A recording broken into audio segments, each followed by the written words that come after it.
Mary Jackson was one of the human computers portrayed in the film Hidden Figures. Credit NASA. In the 1960s, Mercury astronauts Alan Shepard, Gus Griss, John Glenn and others absorbed the accolades of being the first men in space. Behind the scenes, they were supported by hundreds of unheralded NASA workers, including human computers who did the calculations for their orbital trajectories. Hidden Figures, a 2016 book by Margot Shetterly and a movie based on the book, celebrates the contributions of some of those workers. Beginning in 1935, the National Advisory Committee for Aeronautics (NACA), a precursor of NASA, hired hundreds of women as computers. The job title designated someone who performed mathematical equations and calculations by hand, according to a NASA history. The computers worked at the Langley Memorial Aeronautical Laboratory in Virginia. Human computers were not a new concept. In the late 19th and early 20th century, female computers at Harvard University analyzed star photos to learn more about their basic properties. These women made discoveries still fundamental to astronomy today. For example, Williamina Fleming is best known for classifying stars based on their temperature, and Annie Jump Cannon developed a stellar classification system still used today from hottest to coolest stars. So, B, A, F, G, K, M. During World War II, the computer pool was expanded. Langley began recruiting African-American women with college degrees to work as computers, according to NASA. However, segregation policies required that these women work in a separate section, called the West Area Computers, although computing sections became more integrated after the first several years. As the years passed and the center evolved, the West Computers became engineers, electronic computer programmers, the first black managers at Langley and trajectory whizzes whose work propelled the first American, John Glenn, into orbit in 1962. Hidden Figures focuses on three computers, Mary Jackson, Katherine Johnson and Dorothy Vaughan. Here are brief biographies of these women. Jackson hailed from Hampton, Virginia. She graduated with high marks from high school and received a Bachelor of Science degree from the Hampton Institute in Mathematics and Physical Science, according to a biography posted on NASA's website. She began her career as a school teacher, and took on several other jobs before joining NACA. As a computer with the all-black West Area Computing section, she was involved with wind tunnels and flight experiments. Her job was to extract the relevant data from experiments and flight tests.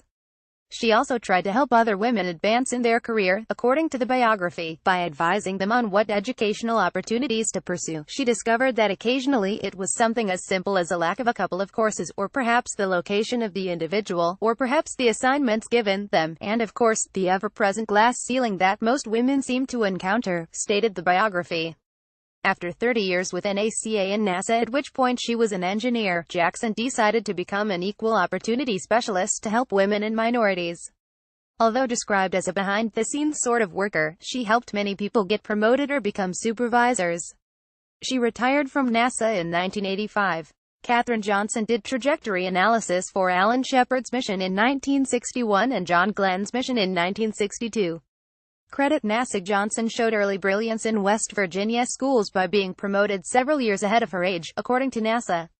She attended a high school on the campus of West Virginia State College by age 13, and began attending the college at age 18. After graduating with highest honors, she started work as a school teacher in 1937. 2 years later, when the college chose to integrate its graduate schools, Johnson and two male students were offered spots. She quickly enrolled, but left to have children.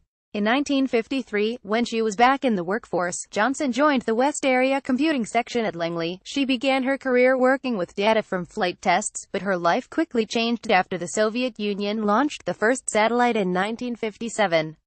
For example, some of her math equations were used in a lecture series compendium called Notes on Space Technology. These lectures were given by engineers that later formed the Space Task Group, NACA's section on space travel. For the Mercury missions, Johnson did trajectory analysis for Shepard's Freedom 7 mission in 1961, and at John Glenn's request did the same job for his orbital mission in 1962. Despite Glenn's trajectory being planned by computers, Glenn reportedly wanted Johnson herself to run through the equations to make sure they were safe. When asked to name her greatest contribution to space exploration, Katherine Johnson talks about the calculations that helped sink Project Apollo's lunar lander with the Moon Orbiting Command and Service Module, NASA wrote. She also worked on the Space Shuttle and the Earth Resources Satellite, and authored or co-authored 26 research reports. Johnson retired from NASA in 1986. At age 97, in 2015, she received the Presidential Medal of Freedom, the highest civilian honor in the United States. Dorothy Vaughan became the first black supervisor at the National Advisory Committee for Aeronautics (NACA), a precursor of NASA, in 1949. Credit NASA. Vaughan joined the Langley Memorial Aeronautical Laboratory in 1943 after beginning her career as a math teacher in Farmville, Virginia. Her job during World War II was a temporary position, but in part thanks to a new executive order prohibiting discrimination in the defense industry, she was hired on permanently because the laboratory had a wealth of data to process. Still, the law required that she and her black colleagues needed to work separately from white female computers, and the first supervisors were white. Vaughan became the first black NACA supervisor in 1949 and made sure that her employees received promotions or pay raises if merited. Her segregation was ended in 1958 when NACA became NASA, at which point NASA created an Analysis and Computation Division. Vaughan was an expert programmer in Fortran, a prominent computer language of the day, and also contributed to a satellite-launching rocket called Scout Solid-Controlled Orbital Utility Test. She retired from NASA in 1971. Additional resources.